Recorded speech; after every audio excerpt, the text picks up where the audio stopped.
Welcome back. Panelists here, some of my favorite panelists. Amy Walter, the editor-in-chief of the Cook Political Report. My partner for so long here at First Read and then some, NBC News senior political editor Mark Murray. Democratic pollster Cornell Belcher, who's given me my favorite gift in my closet, which are my Jackie Robinson cufflinks. And Danielle Pletka, senior fellow at the American Enterprise Institute. Our daughters went to preschool together, and that's how we've gotten to know each other. So it's this is a reason the four of you are here together. All right, let's talk about this age elephant in the room. Let me put up these, the CNN poll, the head-to-head matchups here. We've got ones where Biden's trailing among all the non-front runners. He trails Pence and Scott and Christie and Haley by the most. Now, against the more likely nominees, Biden actually performs better here. He's tied with DeSantis. He's actually down a point on Biden and up a point on Ramaswamy. Cornell, you're the Democrat here. You got to defend this. This looks bad.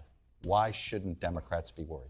I've been here before, Chuck. As someone who worked for Obama, I think if you go back to August of 2011, headlines had Obama not only tied with a guy by the name of Rick Perry and Ron Paul, you remember those? But he was actually trailing the guy by the name of Mitt Romney by several points. I think this is polling right now. You don't pay a lot of attention to polling right now.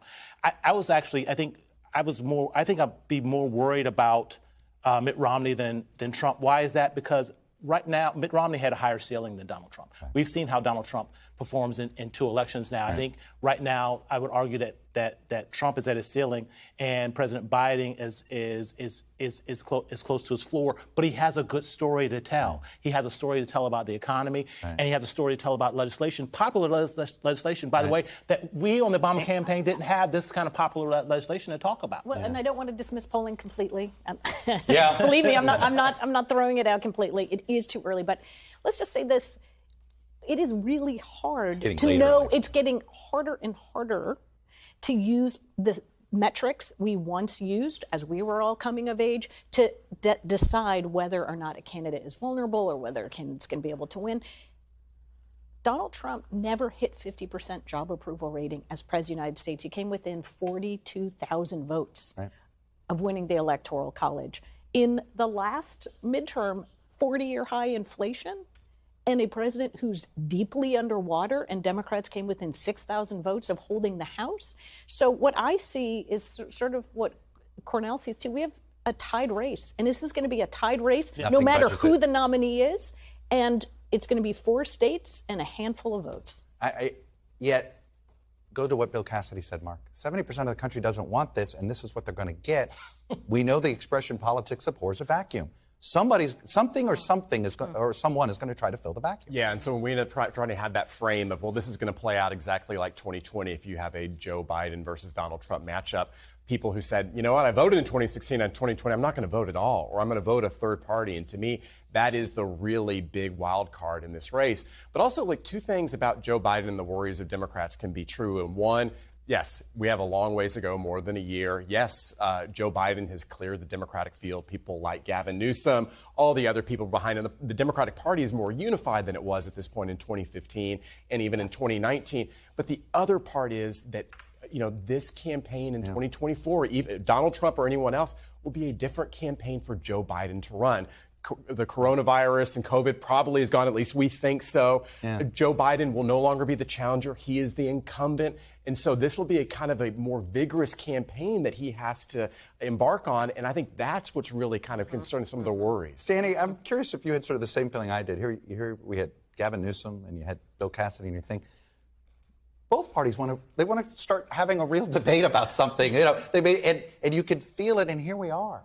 And Cassidy essentially offered himself up as an alternative. I obviously coaxed him a little bit. But the point is that this is what I think is going to define this race for the next 9 months, this sort of weird uncertainty about what are we going to do about an unpopular pairing of candidates. Well, we still got a lot of shoes to drop, though. Mark, you described what's going to happen when Joe Biden really has to campaign. He can't hide in his basement anymore. What's going to happen when Donald Trump isn't out on Super Tuesday because, you know, he's on trial? And all of those factors are right now just sort of forward-looking. We're focused on, we don't know how the country's going to react to it. But isn't it bizarre that everybody's like, oh my God, I hate this so much, but really secretly I love it, because they're voting for these people.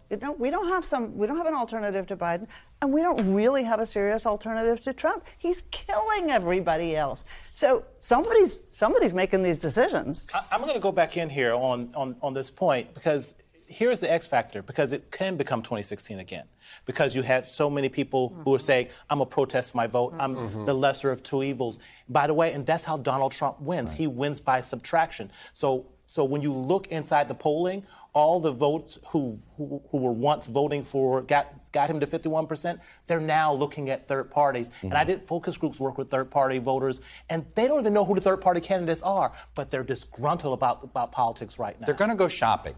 It doesn't mean they don't end up going into saying smaller.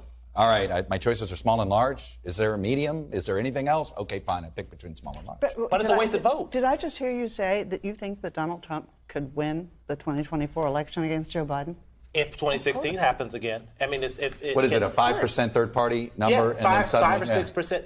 In those states that you're talking about. Look at what happened in Wisconsin in 2016. All those Obama voters voted third party, and it was a slim victory for him there. Mark, we did all this math. I mean, literally, the only difference between Biden and Clinton was Gary Johnson. Yeah, and Chuck, again, one of the challenges for Joe Biden in 2024 will be keeping that entire Democratic coalition together. And it wasn't just independents, and it just wasn't young people and voters of color. It was also disaffected Republicans and people who voted for Gary Johnson or Jill Stein in 2016. And so the challenge that he has to do is replicate all of that and having a record. And we saw stories this week. The Biden coalition, particularly African American men and Hispanic men, they're not reliable Democrats. As much. Listen, we'd be remiss, Chuck. I want to talk about that, but we'd be remiss as a panel if we didn't say thank you. If we interrupt this program for us to all say thank you. You saw the 1 minute sign. And I got to say, look. It's been a great conversation for almost a decade. It's going to continue. But thank you for giving me the opportunity to be a part of this conversation. Hey, it's been an honor, not just to get to know all of these wonderful people, but to be part of this community that is around you at NBC News. It really has. I can't believe I get to hang out with people like you. I know. Well, and you. We've grown up together. We did. In politics. I'm so very proud of you. We've been shadowing each other forever. We have. And you know what I'm the most proud of is you have kept your sense of optimism, even though this is a talk hard to me off camera job. enough, do you? I know, but this is a tough job, and you have kept. You're critical, but you're not cynical, and I appreciate that. Chuck, it's been a great ride. A lot of great stories to cover, a lot of ups and downs. Yeah. Just a great ride to be with you. I'm going to see you at the Miami, Texas national title. You got that Go right. Canes. Thanks for watching. Stay updated about breaking news and top stories on the NBC News app or follow us on social media.